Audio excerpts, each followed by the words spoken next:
sama seperti sebelumnya atau bagaimana? Atau mungkin baru pertama kali mengalami kasus seperti ini? Ya, pengalaman saya menjadi ahli untuk kasus-kasus yang berkaitan dengan desa adat ya rata-rata sama. Ya, problemnya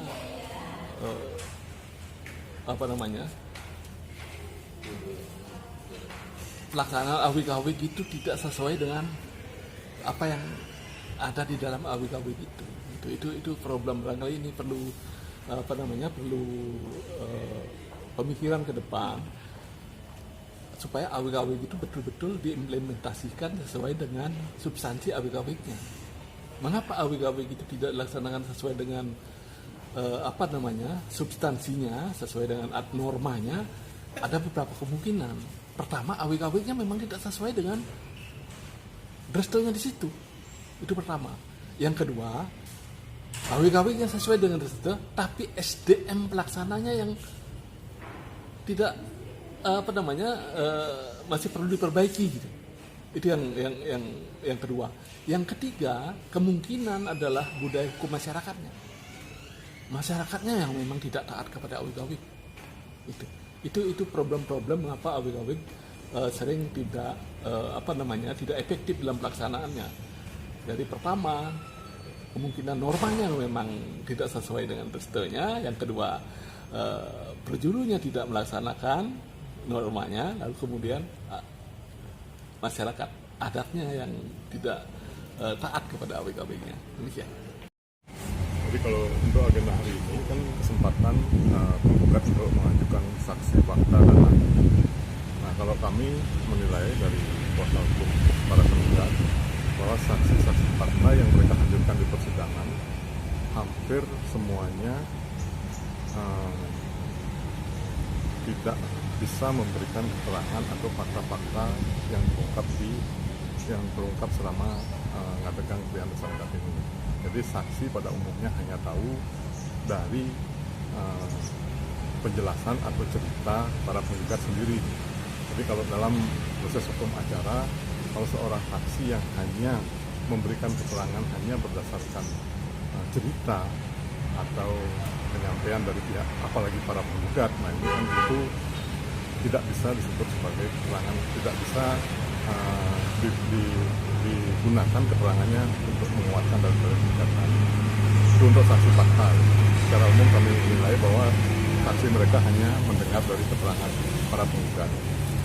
Kemudian mengenai ahli, secara umum memang seperti itulah kondisi desa adat saat ini. Nah, tentu kami dari kuasa penggugat ada beberapa hal penting yang harus kita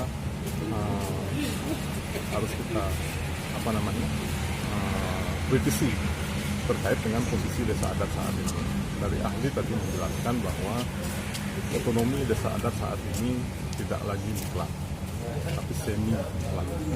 Nah, tentu ini sangat berbahaya ke depan karena desa adat itu tidak mempunyai taring lagi, tidak mempunyai kekuatan lagi untuk mengatur rumah tangganya sendiri.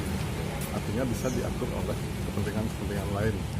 Nah, ini yang perlu kita kritisi. Tentu karena ini adalah pendapat ahli, jadi pendapat ahli itu dalam persidangan bisa digunakan, bisa juga diabaikan.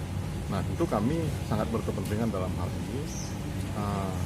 Ada beberapa perbedaan persepsi tentang eksistensi desa adat di Bali. Untuk itu, kami akan mengajukan ahli juga, ahli adat juga, yang tentunya yang bisa memberikan persepsi atau pendapat hukum secara normatif, dan itu betul-betul bisa mengayomi dan mempertahankan eksistensi desa adat di Bali. Itu yang akan kami ajukan. Selain saksi fakta berkaitan dengan pelaksanaan ngadegang desa adat Banyuasri, pilihan desa adat Banyuasri, dan kemudian mengenai dasar-dasar atau alasan-alasan munculnya saksi kesepekan itu banyak saksi, mungkin ada 4 orang saksi akan kami ajukan, dan ahli yang berkaitan dengan eksistensi desa adat ke depan. Seperti itu. Dari penggugat? Kalau kelemahan sih banyak ya, secara formil saja sudah banyak kami lihat, karena yang digugat ini kan personel. Jadi klien ini yang membuat keputusan desa adat. tapi yang digugat personil. Nah ini jelas tadi menurut ahli pun seharusnya yang digugat adalah prajurit yang mewakili desa adat. Nah sementara gugatan mereka ini orang per orang. Nah ini tentu ada kelemahan. Yang kemudian